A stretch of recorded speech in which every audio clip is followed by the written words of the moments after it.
Je m'appelle Blessing Okafor, j'ai 22 ans, et ce que je vais partager avec vous n'est pas seulement une histoire, c'est un souvenir vivant de la façon dont Dieu m'a ramené de la mort à la vie.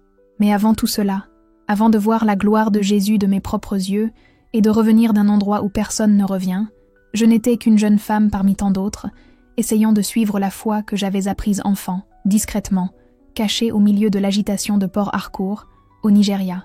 J'ai grandi dans une maison simple, aux murs marqués par les tempêtes et les sourires. L'odeur constante du sel de la mer et de la fumée des générateurs imprégnait l'air que je respirais. Ma mère, Grace, était le cœur de notre foyer. Elle chantait des cantiques en cuisinant, comme si elle priait de toute son âme. Ses chants, en un igbo, parlaient d'un amour qui triomphe de la douleur, l'amour de Jésus, et, même sans tout comprendre, je ressentais de la paix lorsqu'elle chantait. Mon père, Emeka, était un homme peu bavard, mais sa foi était aussi forte que ses mains calleuses, à force de travailler sur les quais. Chaque soir, il posait ses mains sur ma tête et priait. « Tu es une bénédiction, ma fille. Dieu a quelque chose de spécial pour toi. » À l'époque, je pensais que c'était juste de l'affection paternelle.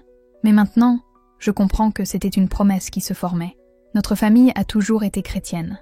La foi se transmettait de génération en génération comme un trésor. Non pas d'or ou d'argent, mais d'espoir. Mais à cette époque, vivre cette foi ouvertement était trop risqué. Le climat à Port Harcourt changeait, devenant chaque jour plus tendu. Être chrétien, c'était comme porter une cible sur le dos. L'intolérance grandissait comme une ombre, silencieuse et menaçante. Nos réunions se faisaient donc en cachette. Je me souviens des soirs où ma mère m'emmenait chez sœur Margaret. C'était une femme âgée, le regard marqué par le temps et la foi. Sa maison était au bout d'un chemin de terre, entourée de palmiers qui se balançaient au vent comme s'ils priaient avec nous. C'est là, assis sur le sol en ciment recouvert de nattes de raffia, que nous avons appris à aimer Jésus de tout notre cœur, même lorsque tout autour de nous nous disait de renoncer. Sœur Margaret a parlé avec une force qui ne venait pas d'elle. Mes enfants, la vraie foi est éprouvée par le feu. Mais n'oubliez jamais, notre Jésus a vaincu même la mort. Ces mots ont résonné en moi, surtout lorsque les menaces ont commencé. D'abord des regards, puis des murmures. Bientôt, des mots anonymes furent glissés sous notre porte, écrits à l'encre rouge, promettant la violence si nous continuions à suivre le Dieu de l'homme blanc. À chaque nouvel avertissement, mon cœur battait la chamade. Mais étrangement, la peur ne m'envahissait pas. Quelque chose en moi, quelque chose que je ne peux décrire que comme l'Esprit de Dieu lui-même, me calmait, comme s'il disait « Je suis là, ne t'arrête pas ». J'étais loin de me douter que cette force serait essentielle pour les jours à venir, des jours qui me mèneraient à la frontière entre la vie et la mort, des jours où Jésus me montrerait que sa puissance est réelle, que le ciel est réel, et que personne ne peut faire taire une vie qu'il a choisi de ressusciter. Ils ne peuvent pas toucher à ce que nous avons en nous, disais-je à ma mère en désignant mon cœur, chaque fois que je la trouvais en train de pleurer doucement, ses billets rouges à la main. Jésus vit en nous, et personne ne peut nous l'enlever. Je parlais avec conviction, mais au fond, je sentais aussi la peur s'insinuer en moi. Et pourtant, il nous a donné de la force. Les attaques n'ont pas cessé, elles se sont intensifiées. Des hommes armés ont sillonné les quartiers chrétiens tels des prédateurs, à la recherche du moindre signe de notre foi à détruire. Croix, Bible, même un hymne chanté au mauvais moment pouvait signifier la mort. Des églises, autrefois phares de nos communautés, ont été réduites en cendres et en fumée. Des familles entières ont disparu du jour au lendemain. Des maisons vides sont devenues comme des tombeaux, et les voisins n'osaient même pas demander ce qui s'était passé. Et pourtant, on ne s'arrête pas. Notre communauté, même menacée, a tenu bon. Nous sommes devenus une église cachée, comme aux temps anciens. Nous nous réunissions partout où c'était possible, dans des sous-sols, des maisons abandonnées, même sous des arbres, loin des regards des hommes, mais sous le regard de Dieu. La parole de Dieu était cachée dans des sacs de riz, enveloppée dans de vieux vêtements, et les cantiques étaient même murmurés, les larmes aux yeux. Mais lorsque nous avons prié, lorsque nous avons prié, le ciel nous a entendus. C'est lors d'une de ces réunions, dans un coin perdu de la ville, que j'ai rencontré Sarah. C'était une missionnaire américaine, aux yeux verts paisibles et aux cheveux bruns toujours attachés par un foulard délavé. Même au milieu de la peur et de la persécution, il y avait en elle une lumière que personne ne pouvait éteindre. Elle était arrivée au Nigeria des années auparavant, poussée par un appel du ciel, et n'était jamais revenue chez elle. Sa présence était à la fois une bénédiction et un risque. Les extrémistes détestèrent les étrangers, surtout les missionnaires. Mais Sarah semblait n'avoir peur de rien. Lorsqu'elle priait, c'était comme si elle s'adressait directement à Jésus, comme s'il était là, assis parmi nous. Et peut-être l'était-il. Sa foi était porteuse de réalité. Elle avait vu des guérisons instantanées, une protection surnaturelle, une protection inexplicable. Partout où elle allait, quelque chose changeait. Un soir, après une rencontre particulièrement intense, elle s'est approchée de moi. Les étoiles brillaient dans le ciel sombre de Port Harcourt, et le vent portait le parfum de l'océan. Elle a posé sa main sur mon épaule et m'a dit avec un calme qui m'a désarmée « Bénie, Dieu m'a révélé quelque chose à ton sujet. Il t'utilisera d'une manière qui bouleversera le monde. Ta foi sera mise à l'épreuve, mais tu seras aussi le canal par lequel beaucoup connaîtront sa gloire. » Ces mots m'ont marqué. Je ne les comprenais pas sur le moment, mais je sentais que quelque chose se tramait. C'était comme si Jésus m'appelait à quelque chose qui dépassait mon entendement. Les jours suivants apportèrent un silence étrange, comme le calme avant une grande tempête. Et puis elle arriva. Les attaques s'intensifiaient, comme si une fureur infernale s'était déchaînée contre nous. Chaque matin, des nouvelles plus sombres arrivaient. Des maisons chrétiennes incendiées pendant la nuit, des familles emmenées de force, des pasteurs retrouvés blessés et abandonnés dans des fossés comme des ordures. La ville qui avait été ma maison devenait méconnaissable. Mais malgré ce chaos, quelque chose en moi grandissait. Ce n'était pas un courage ordinaire. C'était la foi. Une foi qui ne venait pas de moi, mais de lui. Je l'ignorais, mais le moment le plus sombre de ma vie allait arriver. Et avec lui, le plus grand miracle que j'ai jamais vécu. La peur commença à se répandre à Port Harcourt comme une épaisse fumée, lente et suffocante. C'était comme si la paix elle-même avait quitté la ville. Ma mère, qui avait autrefois été la force de notre foyer, commença à se réveiller au milieu de la nuit, trempée de sueur, les yeux écarquillés par des cauchemars qu'elle avait du mal à expliquer. Je la trouvais assise au bord du lit, les mains tremblantes et le visage ruisselant de larmes. Ses lèvres murmuraient des prières qui semblaient jaillir d'un lieu entre désespoir et espoir. « Bénédiction », dit-elle un matin, la voix brisée. « Peut-être qu'il vaut mieux qu'on s'arrête. Dieu comprendra si on reste silencieux un moment, n'est-ce pas ?» Ses yeux me suppliaient de faire une trêve, mais quelque chose en moi, une conviction dont je savais qu'elle n'était pas la mienne, refusait de l'accepter. C'était comme si le Saint-Esprit lui-même insufflait un courage insensé. Je lui pris les mains, encore froides, et répondis de la voix la plus ferme que je pus trouver. « Maman, Jésus ne s'est pas caché lorsqu'il était menacé. Et si nous voulons le suivre, nous devons aussi être prêts à traverser ce qu'il a traversé. » Cette semaine-là, nous avions prévu ce qui serait notre dernière réunion dans l'humble demeure de sœur Margaret. C'était un jeudi, mais le poids de cette journée pesait déjà sur nous depuis des jours. C'était comme si le monde spirituel tout entier nous observait. L'air était lourd, presque suffocant. Les chiens aboyaient, comme s'ils sentaient quelque chose que nous ne pouvions voir. Les enfants pleuraient sans raison, et même les palmiers semblaient fléchir sous un poids invisible. Sarah était venue de Lagos spécialement pour cette nuit-là. Elle avait appelé la veille, la voix rapide, presque prophétique, le royaume des ténèbres riposte, car Dieu agit avec puissance. Un renouveau est en marche, bénédiction, et l'ennemi le sait. Nous devons intercéder comme jamais auparavant. C'est peut-être notre dernière chance de prier ensemble avant longtemps.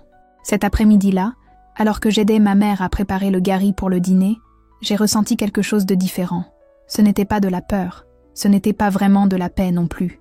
C'était une présence, comme si quelque chose de sacré était présent dans notre maison. Je ne voyais rien avec mes yeux, mais mon cœur savait. Des anges étaient là. Le ciel tout entier semblait en alerte, comme si le monde spirituel se préparait à quelque chose que nous n'avions pas encore vu. Cette nuit-là, je n'ai pas pu dormir.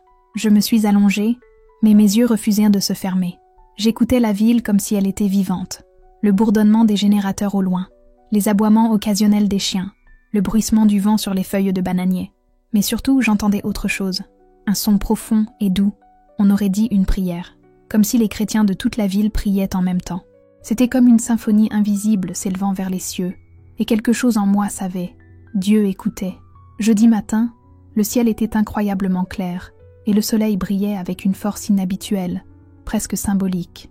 Mais malgré la beauté du jour, une certaine tension flottait dans l'air. C'était comme le silence avant l'orage, le genre de silence qui m'annonce que quelque chose va se produire. Je me sentais agitée, comme si mon esprit était en état d'alerte maximale. Au petit déjeuner, nous avons mangé des ignames bouillis et de l'huile de palme. Mon père a remarqué mon malaise. Il m'a regardé avec le calme de quelqu'un qui a affronté de nombreuses guerres silencieuses. « Bénédiction », dit-il d'une voix grave mais calme. « Si le Saint-Esprit te montre quelque chose, écoute. » Le discernement est une forme de protection. Dieu nous parle avant le combat, pour que nous n'y allions pas aveuglés. À cet instant, je savais que cette nuit-là ne serait pas ordinaire, qu'une ligne invisible était sur le point d'être franchie. Mais je savais aussi que Jésus serait avec moi, quoi qu'il arrive, malgré tout le poids spirituel et les avertissements qui pesaient sur moi ce jour-là. Quelque chose de plus fort que la peur m'a poussé à cette rencontre. Ce n'était pas de l'obstination, c'était un appel qui ne venait pas de mon esprit, mais du plus profond de mon âme. C'était comme si Jésus lui-même m'invitait, non pas pour me protéger, mais pour trouver un but. « Père », répondis-je, la voix encore tremblante, mais enveloppée d'une paix incompréhensible. Je sens que ce soir sera différent. Dieu va faire quelque chose qui va tout changer. Tout au long de la journée, les appels téléphoniques ont commencé. Des croyants m'appelaient pour partager leurs sentiments. Frère Paul, un homme qui suivait Jésus depuis avant ma naissance, a raconté un rêve étrange. Du feu tombait du ciel, juste au-dessus de notre lieu de rassemblement. Sœur Joy a parlé d'une vision. Des anges armés d'épées encerclèrent la maison de Sœur Margaret, tels des soldats en faction. Même les enfants semblaient là savoir que quelque chose avait changé. Beaucoup pleuraient sans raison, demandant pourquoi ils avaient peur de quelque chose de bien. Malgré tout cela, ou peut-être précisément à cause de cela, nous avons décidé d'avancer. Ce n'était pas de l'obstination, c'était de l'obéissance. Nos cœurs étaient en harmonie, comme si le Saint-Esprit nous préparait à quelque chose de bien plus grand que ce que nous pouvions concevoir. Sarah appela également cet après-midi-là, directement du modeste hôtel où elle séjournait, près du port.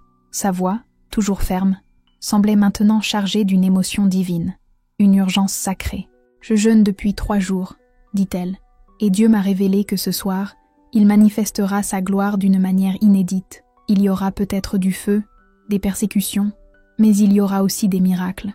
Prions comme si c'était notre dernière chance, car cela pourrait arriver. » Alors que le soleil se couchait derrière les immeubles et les palmiers de Port Harcourt, teintant le ciel de nuances orange et violettes qui semblaient en provenir d'une vision prophétique, j'ai commencé à me préparer. J'ai enfilé mon chemisier blanc préféré, celui que je gardais uniquement pour les grandes occasions, et j'ai placé autour de mon cou la petite croix en argent que ma grand-mère m'avait offerte peu avant sa mort. Ma mère m'a serré fort dans ses bras à la porte, comme si elle savait que ce câlin durerait toujours. Ses larmes ont mouillé mon visage. « Va avec Dieu, ma fille », me murmura-t-elle à l'oreille. « Et souviens-toi, quoi qu'il arrive ce soir, Jésus a déjà gagné. La victoire est à nous. Le chemin jusqu'à la maison de Sœur Margaret n'avait jamais été aussi significatif. Je connaissais chaque rue, chaque coin de rue, mais ce soir-là, chaque pas me semblait sacré, comme si je n'allais pas seulement à une réunion de prière, mais à un rendez-vous avec le ciel, comme si c'était la frontière entre qui j'étais et ce que Dieu voulait que je devienne. À mon arrivée, la maison était enveloppée d'une paix presque palpable. Ce n'était pas normal. C'était comme si un manteau invisible de protection divine avait recouvert les lieux. Les lumières étaient tamisées à l'extérieur pour ne pas attirer l'attention, et le doux parfum de l'encens artisanal flottait dans la brise. Nous étions 17 ce soir-là, 17 cœurs battant du même cri. Trouver la face de Dieu, quoi qu'il arrive. Nous sommes entrés en silence. Pas de bavardage, que du recueillement. Sarah était déjà là. Agenouillée au centre de la petite pièce, les mains levées vers le ciel, elle priait en langues avec une intensité qui faisait vibrer le sol. Elle semblait possédée par une force surnaturelle. Son visage rayonnait, non pas du reflet des bougies allumées, mais d'une lumière intérieure. Impossible de regarder sans ressentir la présence de Dieu en ce lieu. À cet instant, j'ai su de tout mon être, quelque chose de surnaturel était sur le point de se produire. À mon arrivée, Sarah leva les yeux et me sourit. C'était un sourire différent, empreint de tendresse, mais aussi d'une certaine prémonition.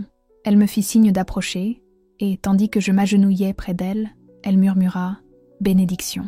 Dieu m'a parlé de toi tout l'après-midi. Quelque chose t'attend dans la vie, quelque chose qui transcendra les frontières. Ta foi sera mise à l'épreuve aujourd'hui, mais elle sera aussi exaltée. » Ces mots m'ont transpercé comme un feu. Je ne savais pas quoi dire. J'ai fermé les yeux et laissé couler mes larmes. Nous avons commencé à prier, d'abord par de doux chants, des hymnes simples qui se mêlaient à l'air comme un parfum. Nous avons chanté en anglais, en énigbo et dans des langues que nos lèvres ne comprenaient pas, mais que notre esprit comprenait. C'était comme si le ciel tout entier était descendu sur cette petite pièce. La présence de Jésus était si réelle qu'on avait l'impression qu'il respirait parmi nous. Je sentais son amour envelopper chacun de nous, comme une étreinte qui transcendait le temps et la douleur. Mais plus la présence de Dieu se faisait forte, plus l'oppression extérieure devenait intense. Nous avons commencé à entendre des pas, d'étranges murmures, des voix surhumaines, une sorte d'agitation qui semblait venir du monde invisible. L'atmosphère devenait tendue, mais personne ne cessait de prier. Sœur Marguerite, avec l'autorité de celle qui vit à genoux devant le trône, éleva la voix. « Le sang de Jésus couvre cette maison », déclara-t-elle fermement. « Aucune arme forgée contre les enfants de Dieu ne prévaudra. » C'est à ce moment-là que Sarah commença à parler en prophétie. Sa voix changea. Ce n'était plus seulement la sienne. C'était quelque chose de plus grand, de lourd, de sacré. Chaque mot semblait venir directement du trône de Dieu. « Ainsi parle le Seigneur », proclama-t-elle, les yeux fermés et le visage rayonnant à la faible lueur des bougies. « Ce soir, ma gloire sera révélée comme jamais auparavant. Il y aura de la souffrance, mais il y aura aussi la victoire. Il y aura la mort, mais il y aura aussi la résurrection. L'un de vous sera emmené aux portes de l'éternité, mais reviendra avec un témoignage qui transformera les nations. » Le silence qui suivit fut absolu. Personne n'osait bouger. Ces mots semblaient vibrer en moi, comme si chaque syllabe avait sa propre vie. Je ne comprenais pas vraiment ce qu'elle voulait dire, mais quelque chose au fond de moi le savait. Elle me parlait. C'était comme si Jésus lui-même murmurait à mon cœur « Préparez-vous ». La prière s'intensifia. Ce n'était plus nous qui prions, c'était le Saint-Esprit qui priait à travers nous. Des voix s'unirent dans un cri si profond qu'il semblait fendre le ciel. Les larmes coulaient à flots. La présence de Dieu était comme une électricité vive circulant entre nous. Et puis, le son. D'abord, au loin, le rugissement lourd des moteurs diesel. Puis, plus près, le grondement métallique des camions et le bruit des bottes martelant l'asphalte en formation. Nos chants cessèrent soudain. Un silence pesant emplit l'air. Nous entendions nos cœurs battre comme des tambours de guerre. Sœur Margaret s'approcha de la fenêtre et souleva un pan du rideau d'une main tremblante.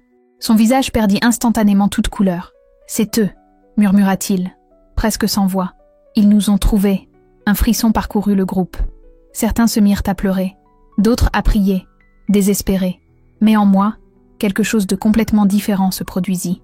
Une paix indescriptible m'envahit. Un calme qui ne venait pas de la logique, mais du ciel. C'était comme si Dieu lui-même avait versé de l'huile sur mon âme en disant « N'aie pas peur, je suis là. » Et à cet instant, j'ai su. Ce qui allait se passer ne serait pas la fin. Ce serait le début. C'était comme si Jésus était là avec moi, aussi réel que l'air que je respirais, avec sa main sur mon épaule et sa voix douce dans mon cœur. Tout est sous contrôle. N'ayez crainte.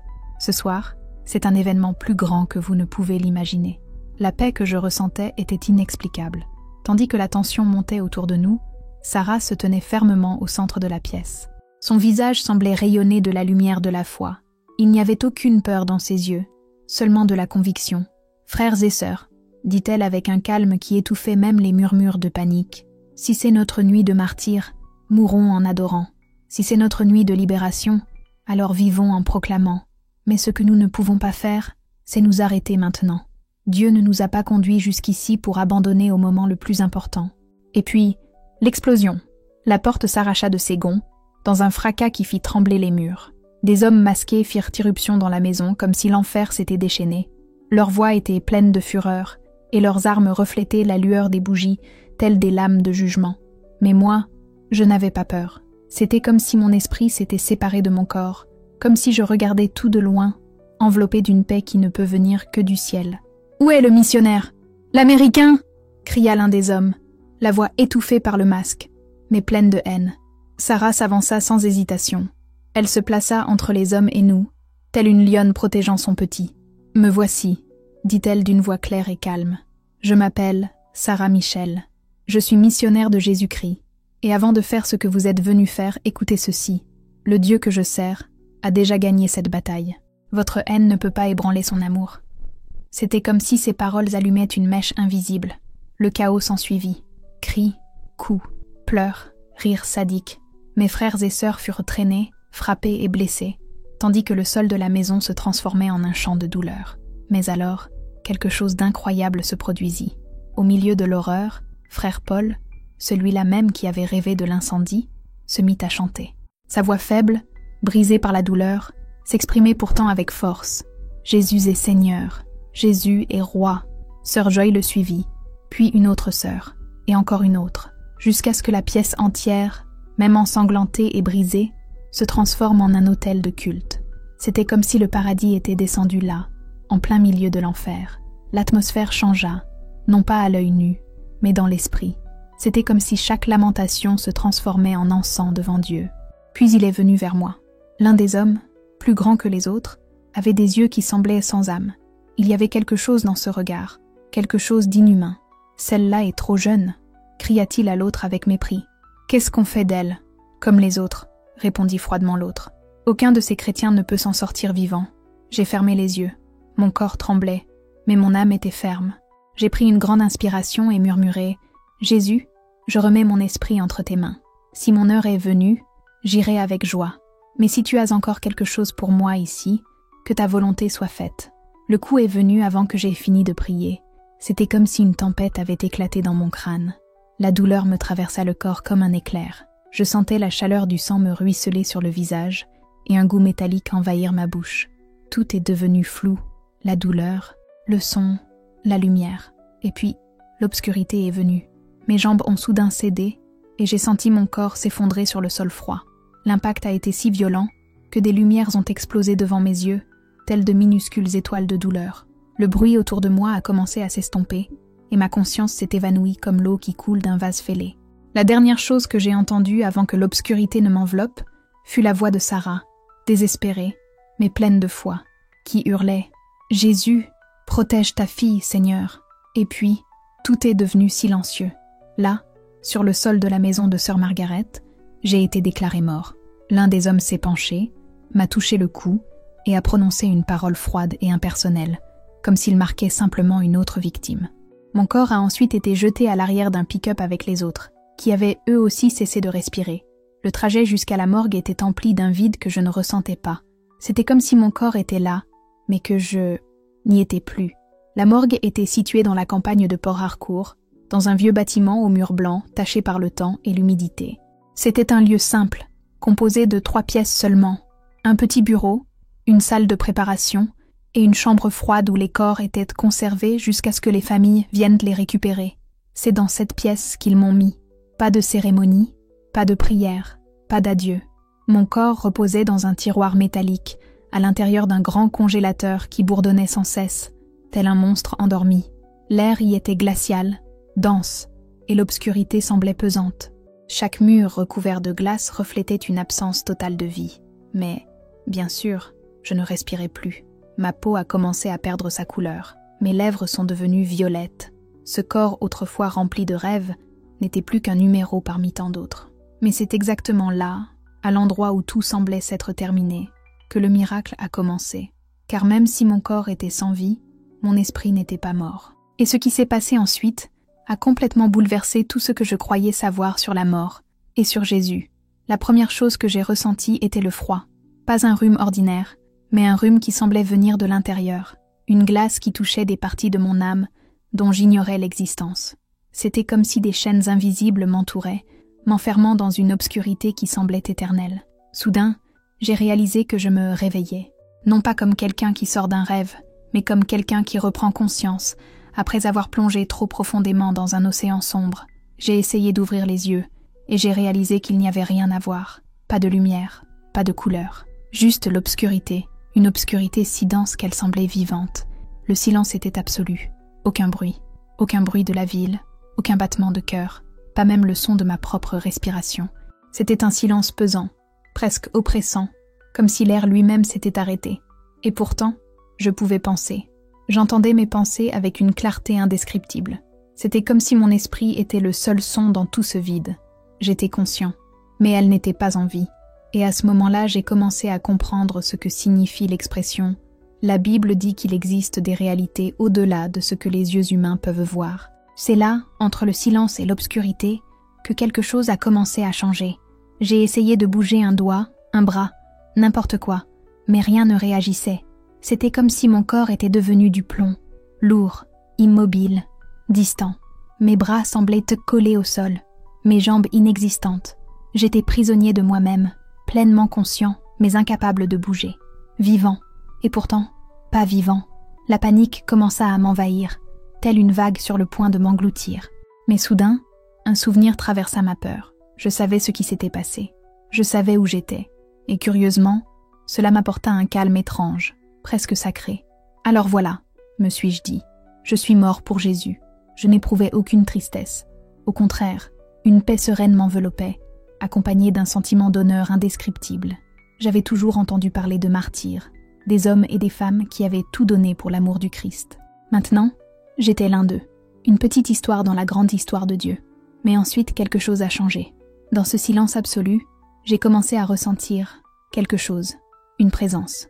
Au début, c'était subtil, comme une légère brise traversant un champ par une nuit calme.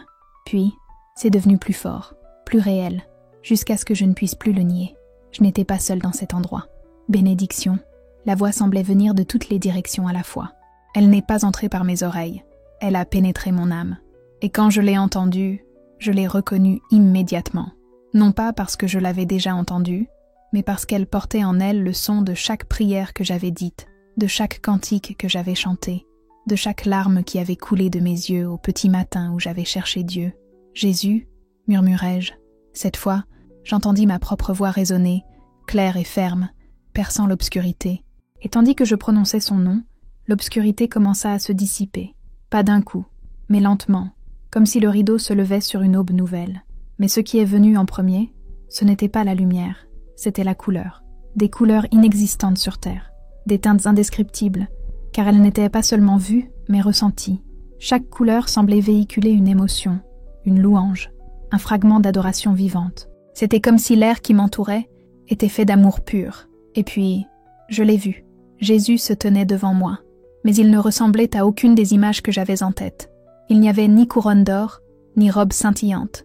Il était simple, et pourtant tout à fait glorieux, humain et divin, réel, tangible, plus présent que tout ce que j'avais jamais vécu. Ses yeux, oh, ses yeux, en eux pesait toute la douleur du monde, et en même temps, une joie si profonde qu'elle semblait impossible. C'était comme contempler l'amour sous forme humaine. Mon fils, sa voix était comme du miel sur les blessures, comme une douce pluie après des années de sécheresse. Tu as parcouru un long chemin pour arriver ici. J'aurais voulu courir vers lui, le serrer dans mes bras, toucher les marques sur ses mains, ces mêmes cicatrices qui racontaient l'histoire de mon sauvetage. Mais quelque chose dans sa posture m'a fait m'arrêter. C'était comme s'il disait, sans un mot, « Attends, il y a quelque chose que tu dois entendre en premier. »« Monsieur, suis-je mort ?» demandai-je, ne comprenant toujours pas ce qui se passait. Il sourit, un sourire plein de tendresse, mais aussi de force. « Ton corps est sans vie, oui, » répondit-il. « Mais toi, bénédiction, tu es plus vivante que jamais. La mort n'a aucun pouvoir sur ceux qui m'appartiennent. » Il me tendit la main. J'hésitai un instant, mais lorsque je touchai la sienne, ce fut comme si l'éternité se déversait en moi. Je sentis la lumière parcourir chaque parcelle de mon être, non seulement guérir des blessures, mais effacer d'anciennes douleurs, des cicatrices sur mon âme dont j'ignorais l'existence. C'était comme respirer pour la première fois, comme boire le soleil lui-même, comme rentrer à la maison après une longue absence. La solitude d'être différent, la peur de ne pas être à la hauteur, la tristesse d'un monde brisé, tout cela semblait peser sur moi comme un manteau invisible. Puis il parla, de cette voix qui brise toute barrière. « Viens, je veux te montrer quelque chose. » Nous marchions ensemble, même si marcher n'est pas vraiment le mot juste. C'était plutôt comme flotter, glisser doucement dans l'espace et le temps, se mouvoir uniquement par la volonté. Progressivement, l'environnement autour de nous commença à se transformer. Les parois glacées du congélateur se dissipèrent comme de la fumée, révélant un spectacle indescriptible. Nous nous tenions aux confins de l'existence, là où le temps rencontrait l'éternité, où tout ce qui était fugace disparaissait devant l'infini. Devant nous s'étendait un chemin de pure lumière, solide, et pourtant doux à l'œil, une luminosité qui n'éblouissait pas, mais comblait, nourrissait, comme destinée à être contemplée par des âmes assoiffées. « Voici le chemin que toute âme doit suivre », dit Jésus, sa voix portant des siècles d'amour et de sacrifice. Certains le trouvent après un long cheminement, semé d'épreuves et de souffrances. D'autres, comme toi, le trouvent au moment de l'abandon total. Nous avons commencé à suivre ce sentier lumineux, et à chaque pas, Je sentais mes préoccupations terrestres s'évanouir, les angoisses de l'avenir, les souffrances du passé, et même les souvenirs des violences de cette nuit-là s'estompaient comme des vêtements usés que j'avais laissés derrière moi. Seule demeurait la pureté de l'instant, la plénitude d'être en sa présence. À mesure que nous avancions, le paysage environnant se transformait. Des jardins surgirent, plus beaux que tout ce que j'avais jamais vu sur terre. Les fleurs chantaient en silence. Les arbres portèrent des fruits scintillants comme des joyaux. L'air vibrait du souffle divin, apportant des arômes qui non seulement ravissaient le nez, mais nourrissaient aussi l'âme. Mais ce qui m'a le plus impressionné, ce n'était pas la beauté du lieu, mais plutôt la présence constante de Jésus à mes côtés. Chaque pas révélait un peu plus qui il était vraiment, son infinie patience, son amour inconditionnel, sa puissance qui a vaincu la mort. C'était comme si je découvrais pour la première fois le vrai Jésus, celui que j'avais servi toute ma vie. Après ce qui aurait pu être des heures, ou peut-être des éternités, il s'arrêta et dit « Il y a quelque chose que je dois te montrer ». Devant nous se dressait une porte colossale, si haute que son sommet semblait perdu dans l'infini. Elle était faite d'un matériau que je ne peux décrire que comme de l'or liquide, mais pas celui que nous connaissons ici sur Terre. Cet or pulsait, vivait, rayonnait de sa propre lumière et vibrait d'une musique céleste que je ressentais jusqu'au plus profond de moi-même. La porte était ornée de sculptures racontant l'histoire de la rédemption, la création du monde, la chute de l'homme, la promesse du Sauveur, la naissance de Jésus, sa vie, sa mort et sa résurrection. Mais ce n'étaient pas de simples images statiques, c'étaient des scènes vivantes et vibrantes qui racontèrent le plan de Dieu dans toute sa complexité et sa gloire. « C'est l'entrée de mon royaume éternel », dit Jésus, les yeux brillants comme si l'aube s'était levée. Sa voix était si joyeuse que, l'espace d'un instant, j'ai senti mon cœur exploser. C'est ici que tous mes enfants fidèles retournent un jour, la maison à laquelle aspire toute âme qui m'aime. Je m'approchai lentement. L'immense porte dorée devant nous semblait respirer, vivante, vibrante d'une lumière qui dansait en harmonie avec une musique lointaine, le chant du ciel. Je tendis la main et touchai sa surface. Dès que mes doigts touchèrent cet or liquide, quelque chose d'extraordinaire se produisit. Un flot de vision parcourut tout mon être, tel un fleuve de révélation. J'ai vu le trône de Dieu, enveloppé d'une lumière unique au monde. Autour de lui, des créatures célestes le louaient sans cesse, proclamant sa sainteté avec des voix qui semblaient contenir le son de 1000 océans et pourtant la douceur d'un murmure. J'ai vu le fleuve de vie, limpide comme du cristal, jaillir du trône et se répandre dans des jardins à perte de vue.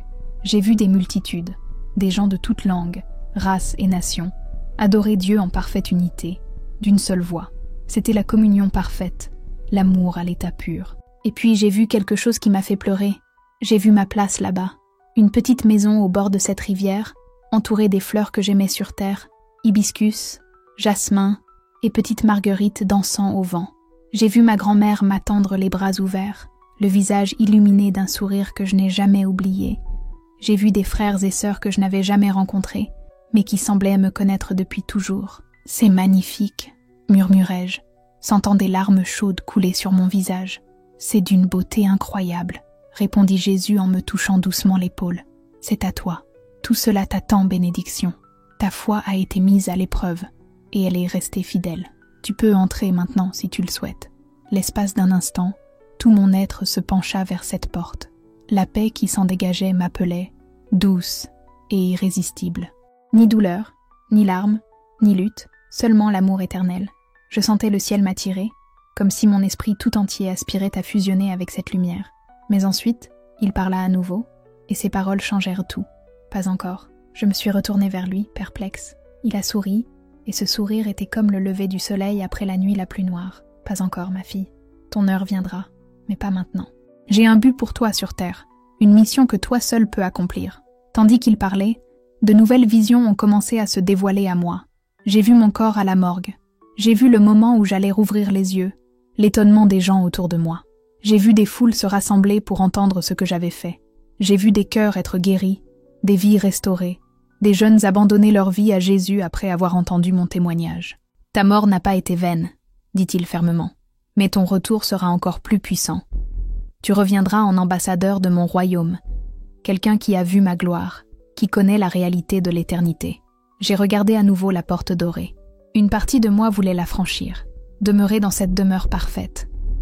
Mais quelque chose de plus profond en moi, quelque chose né du cœur même de Dieu, savait que revenir était un acte d'amour et d'obéissance, et non une punition. « Combien de temps vais-je devoir attendre avant de revenir ici ?»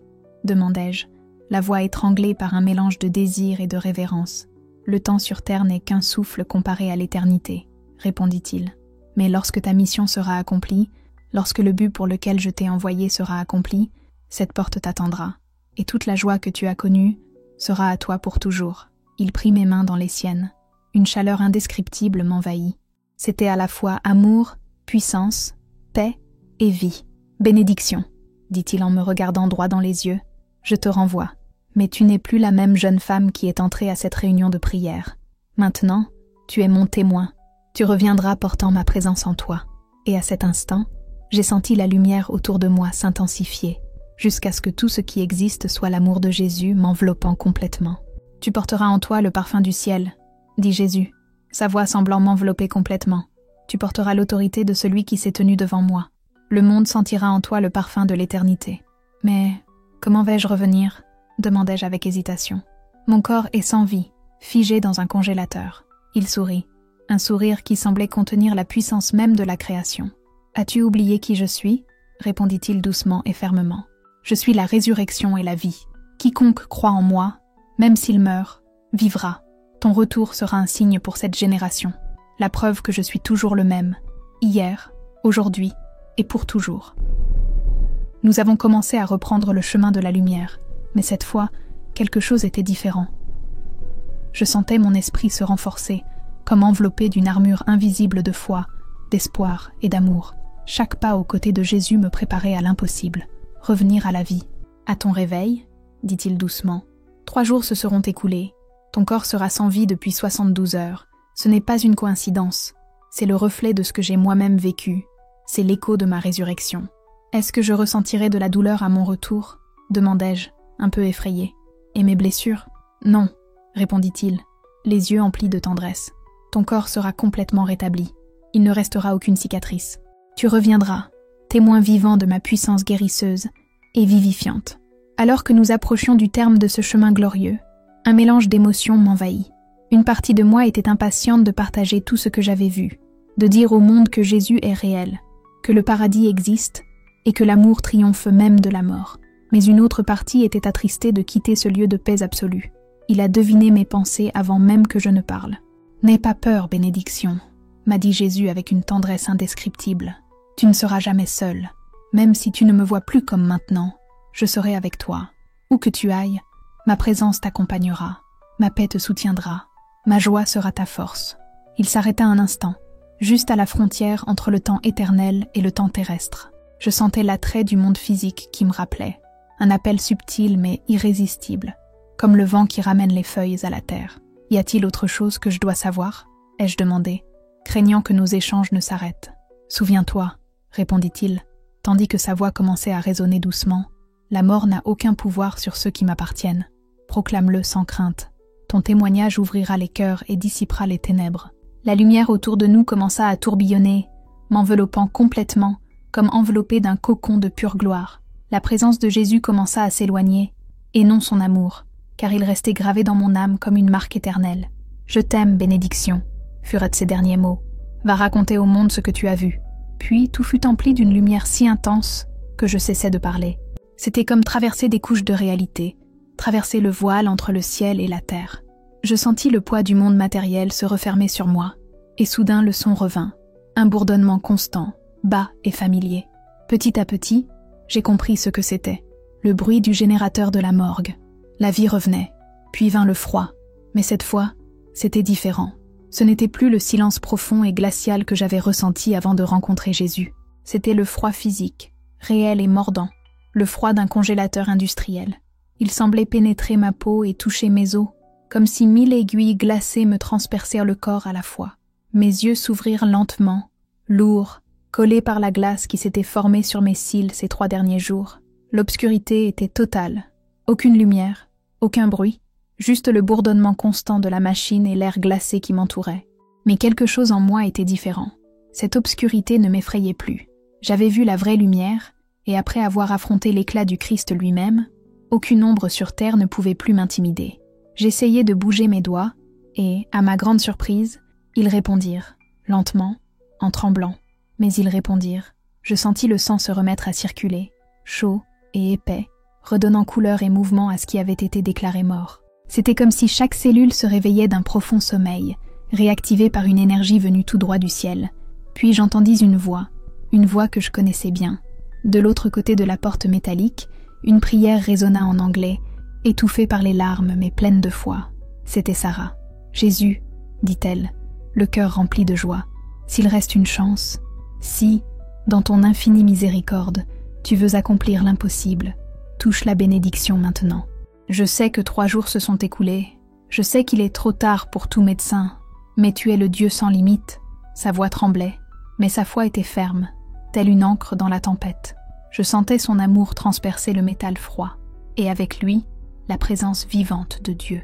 Je pose ma main sur cette porte, poursuivit-elle, et je décrète la vie au nom de Jésus. Que la mort libère la précieuse fille du Seigneur. Que ta puissance de résurrection se manifeste dès maintenant. À l'instant même où elle prononça ces mots, quelque chose d'indescriptible se produisit en moi. Ce fut comme un courant électrique céleste qui traversa ma poitrine. Mon cœur, qui battait faiblement depuis un moment, s'emballa à un rythme soutenu et régulier. Mes poumons, endormis depuis 72 heures, gonflèrent dans un profond et puissant soupir, le premier souffle d'une vie nouvelle. Mon corps tout entier se mit à trembler, non pas à cause du froid, mais à cause de la force vitale qui pulsait à nouveau en moi. C'était comme si des fleuves de lumière coulèrent dans mes veines, restaurant ce qui avait été brisé, défaisant ce que la mort avait tenté de sceller. « Sarah !» J'ai crié de toutes mes forces. Ma voix était rauque, éraillée, mais vivante. « Sarah, je suis là, je suis vivante !» Le silence qui suivit était presque sacré. Je n'entendais que le son de mon cœur, stable, constant, déterminé. Puis des cris retentirent à l'extérieur, des pas précipités, des voix confuses, quelqu'un qui pleurait, et un autre qui criait mon nom avec désarroi. La poignée de porte tourna frénétiquement, et dans un claquement métallique, la porte du congélateur s'ouvrit. La lumière envahit l'espace obscur telle une cascade dorée. Pour la première fois après 3 jours d'absence, je revis le monde, et le monde me vit. Après 3 jours d'obscurité totale, la lumière froide et artificielle de la morgue était aussi intense que le soleil lui-même. Je clignais des yeux à plusieurs reprises, essayant d'ajuster ma vision tandis que les formes autour de moi prenaient autre forme. Peu à peu, des visages apparurent devant moi, confus, incrédules, paralysés. Le premier que j'ai pu distinguer était celui de Saraël, se tenait dans l'embrasure du congélateur, pâle comme un linge, les yeux écarquillés et humides, comme si elle assistait à un miracle, et c'était effectivement le cas.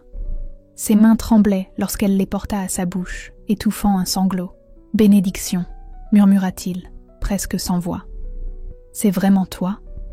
J'ai essayé de me lever, mais tous les muscles de mon corps ont protesté. C'était comme si la gravité elle-même s'était multipliée. « C'est moi, Sarah », parvins-je à dire d'une voix rauque et étrange, comme si j'avais réappris à parler. Jésus m'a renvoyée. Derrière elle, le personnel de la morgue observait dans un silence complet, le genre de silence qui pèse plus lourd que n'importe quel cri. Dr Adeballo, le médecin légiste en chef, se tenait là, immobile. Un homme habitué à la mort, quelqu'un qui avait tout vu, sauf cela. Son visage, autrefois ferme et sceptique, était maintenant gris, vidé de toute couleur. « Ce n'est pas possible », murmura-t-il en reculant d'un pas. « Les morts ne reviennent pas. C'est impossible. » Mais avant qu'il puisse terminer sa phrase, ses lèvres commencèrent à murmurer une prière en yoruba. Le assistant James, plus jeune et plus facilement impressionnable, réagit encore plus intensément. Il poussa un cri qui résonna contre les murs et courut vers la sortie, trébuchant sur une chaise. « C'est un esprit !» cria-t-il désespérément. « Les morts sont revenus. Appelez un pasteur !» Marie, l'infirmière de nuit, se figea sur place. Ses mains agrippèrent son uniforme blanc comme pour la protéger. Son regard était empli d'effroi, mais aussi de quelque chose de plus profond, un émerveillement silencieux, presque révérencieux. Elle avait vu des miracles mineurs dans les hôpitaux, des guérisons inexpliquées, des guérisons inattendues, mais cela dépassait toute limite naturelle. Puis j'ai regardé à nouveau Sarah après le choc. La peur sur son visage céda la place à une joie pure, qui semblait rayonner d'elle comme un phare. Des larmes commencèrent à couler, et elle s'approcha lentement, d'un pas prudent, comme si elle foulait un sol sacré. « Bénédiction », dit-il d'une voix désormais ferme. débordante de foi. Je le savais. Je savais que Jésus n'en avait pas fini avec toi. Elle tendit la main, et lorsque nos doigts se touchèrent, le monde entier sembla s'arrêter.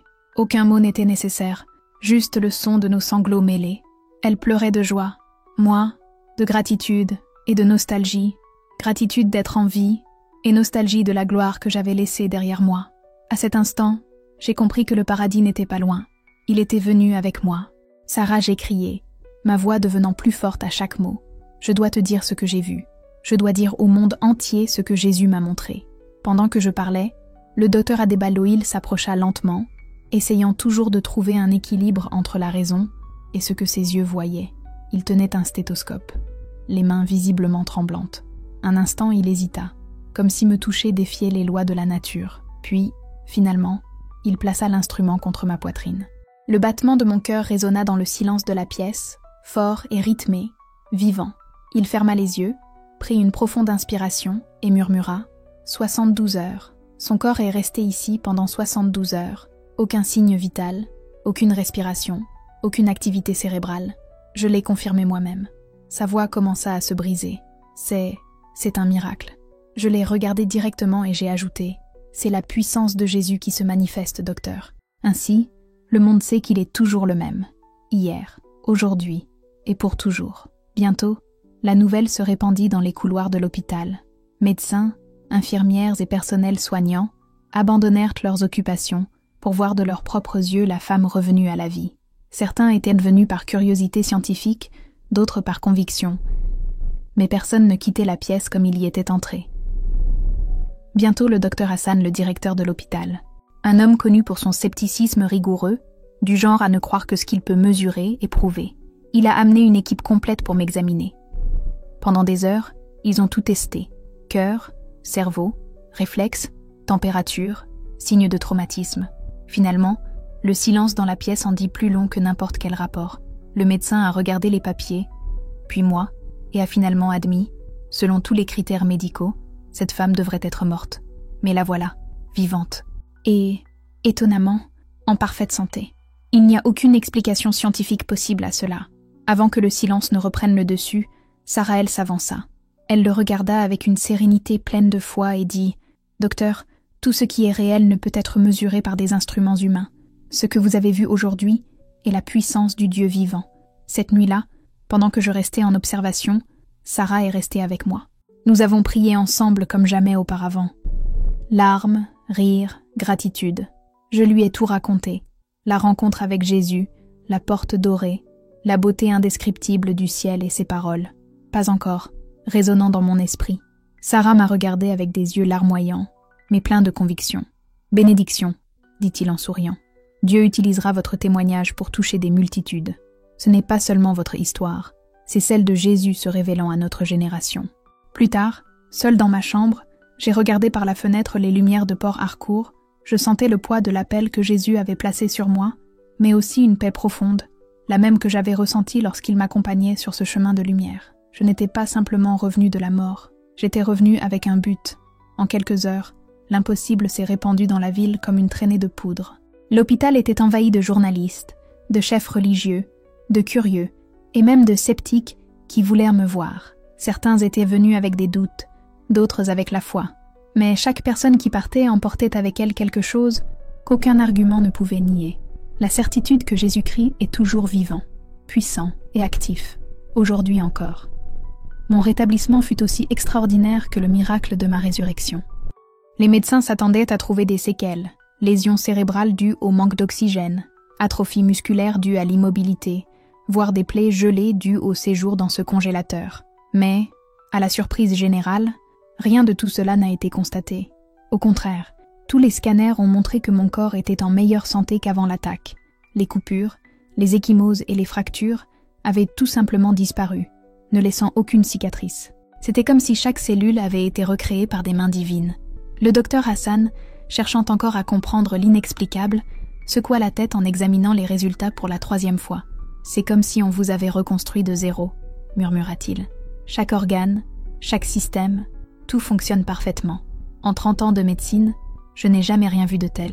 Mais même face à tant d'admiration, je savais que le plus grand miracle n'était pas ce que les tests montraient, Mais ce qui s'était passé en moi, j'étais revenu différent.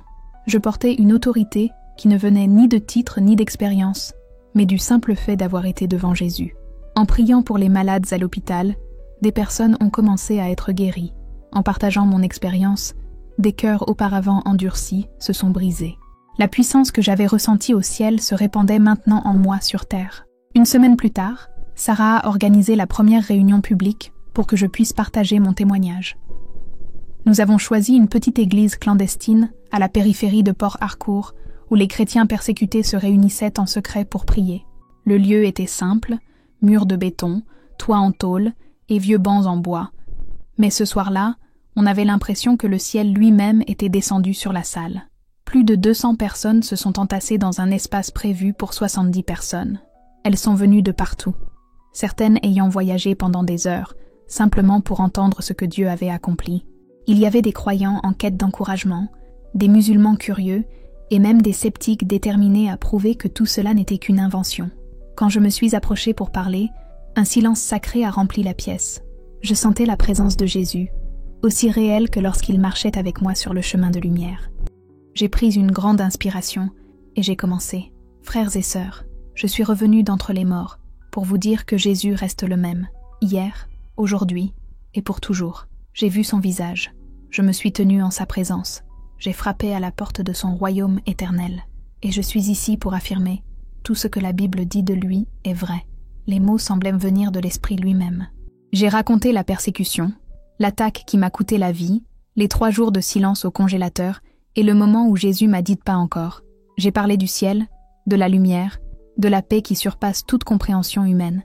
Tandis que je parlais, je voyais les larmes couler sur les visages devant moi. Certains pleurèrent de joie, d'autres de repentir. Des chrétiens découragés retrouvèrent leur foi. J'ai vu des gens lever les mains, implorer le pardon et déclarer une fois de plus que Jésus est Seigneur. Cette petite église souterraine est devenue, cette nuit-là, un petit coin de paradis sur terre. Et là, j'ai compris la véritable raison pour laquelle il m'avait renvoyé, non seulement pour raconter une histoire, mais pour raviver la foi d'un peuple qui avait oublié que le Dieu de l'impossible vit toujours. Les visages autour de moi rayonnèrent d'un espoir renouvelé, comme si une lumière s'était allumée dans l'obscurité.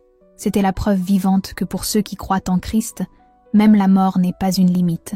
Parmi les personnes présentes se trouvait un jeune homme nommé Ibrahim, musulman de naissance, venu déterminé à discréditer ce qu'il appelait le conte de fées chrétien. Mais tandis que je parlais, je voyais son regard se transformer lentement. Le scepticisme laissa d'abord place à la curiosité, puis à une profonde conviction.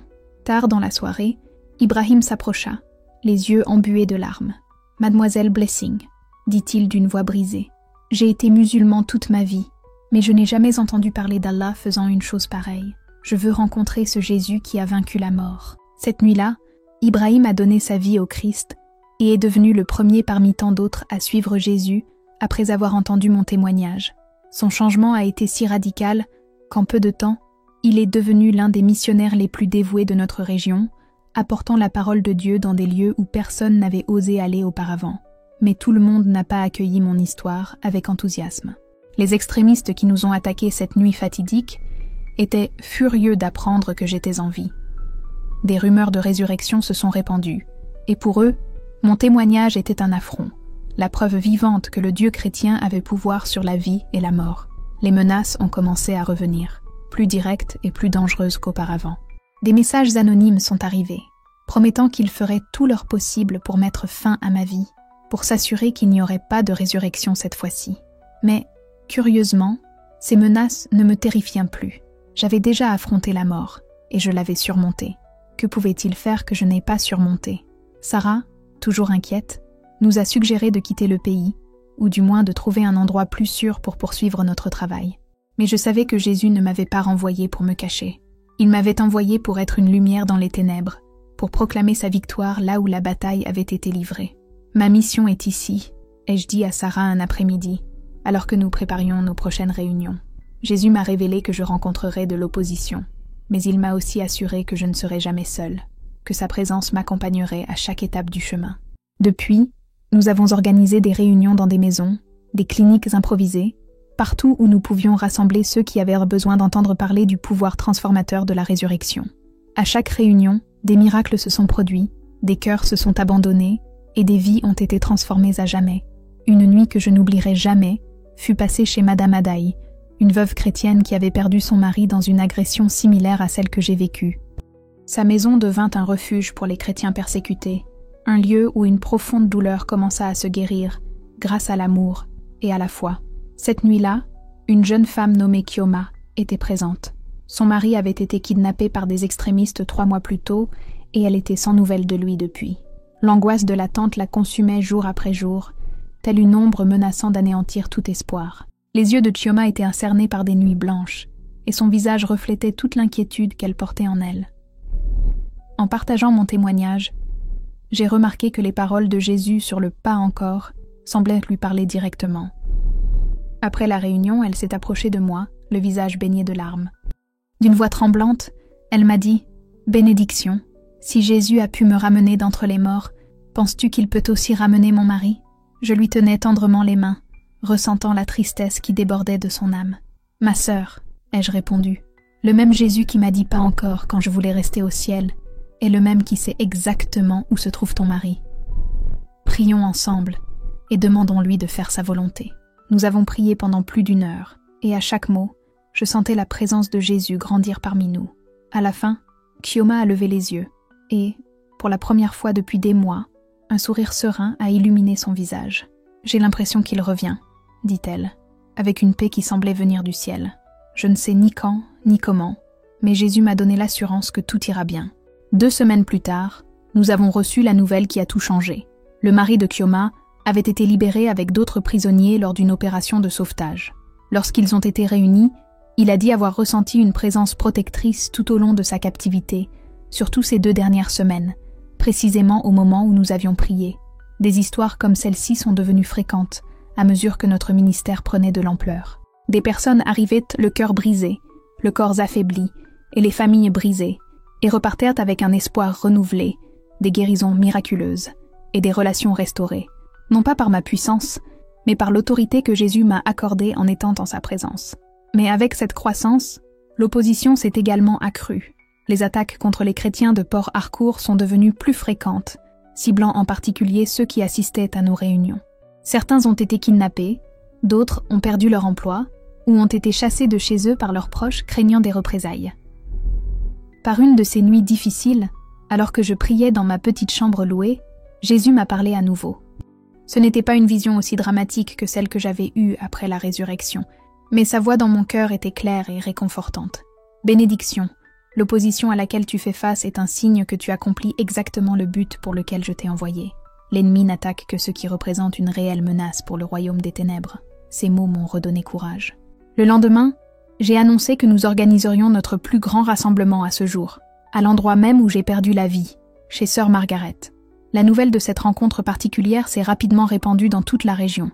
Certains y ont vu un acte de foi audacieux, d'autres une dangereuse provocation. Pour moi, c'était une déclaration claire. La puissance de Jésus est plus grande que toute menace terrestre. Le soir de la réunion, plus de 500 personnes se sont rassemblées dans les jardins entourant la maison de Sœur Margaret.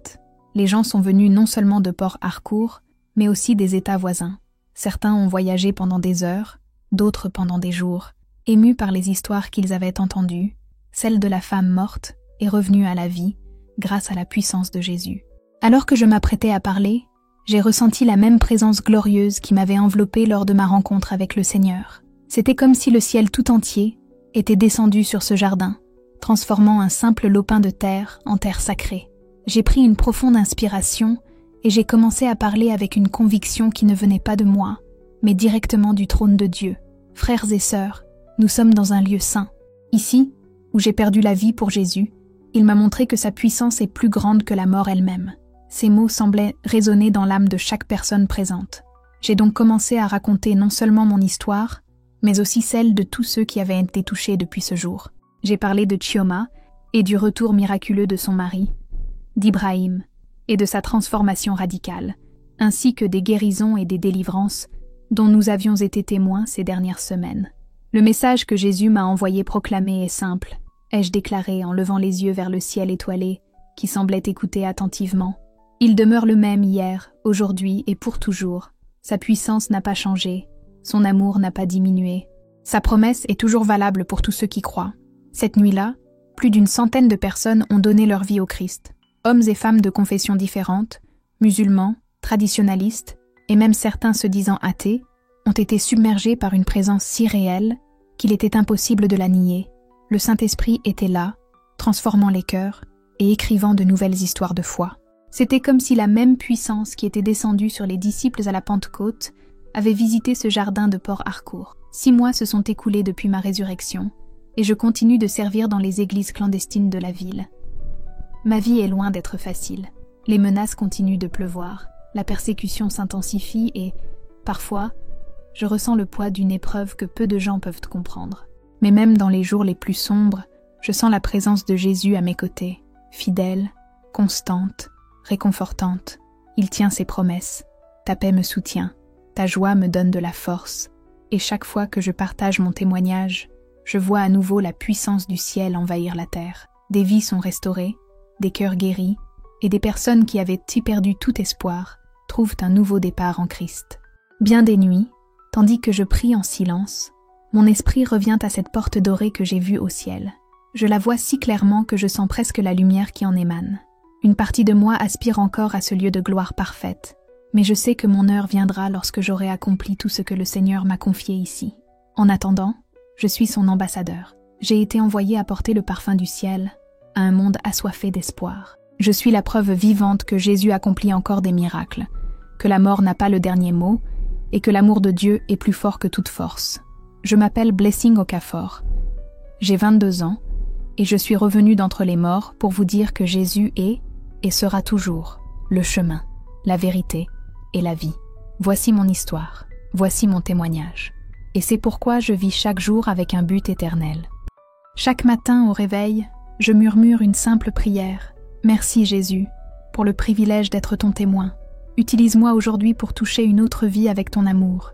Et chaque nuit, quand je pose ma tête sur mon oreiller, j'entends sa douce voix dire « Très bien ma fidèle fille, demain nous avons encore du travail à faire ensemble. » La porte dorée m'attend toujours, mais pour l'instant, ma place est ici.